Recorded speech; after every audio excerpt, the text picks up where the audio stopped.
Bonjour à tous et bienvenue sur France 24. On démarre avec l'actualité en Israël. Benjamin Netanyahou de retour à la tête d'un gouvernement, un gouvernement qui sera celui le plus à droite de l'histoire d'Israël.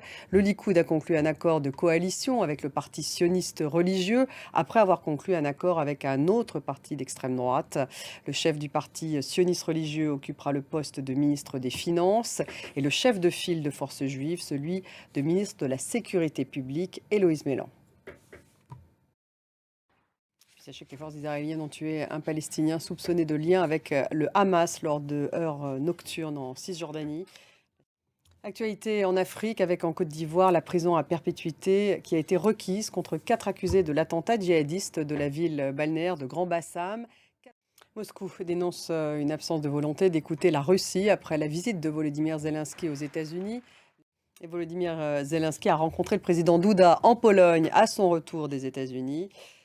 Kiev plongé dans le noir après les frappes de drones qui ont visé l'Ukraine dans la nuit de dimanche à lundi. La capitale ukrainienne et sa région subissent une nouvelle fois de sévères coupures de courant. Seuls 20% des besoins en électricité de la ville sont assurés. La compagnie d'électricité qui gère le réseau de distribution affirme ne plus pouvoir remplacer maintenant les équipements endommagés par les frappes russes.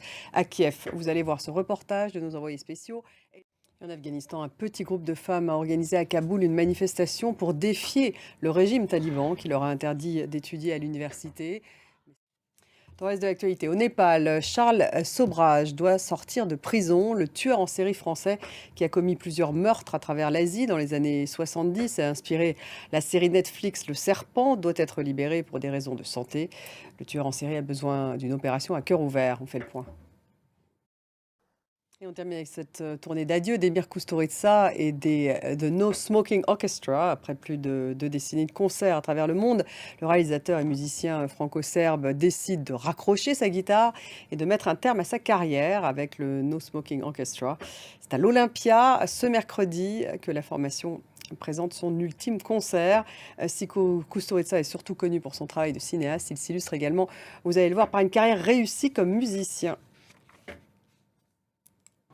Merci de nous avoir suivis. Restez avec nous sur France 24 et en attendant, vous pouvez consulter notre page internet www.france24.com en français, en arabe, en anglais et en espagnol. Vous voyez avec en une la Chine submergée face à une vague de contamination au Covid-19. Restez avec nous, on se retrouve dans 15 minutes.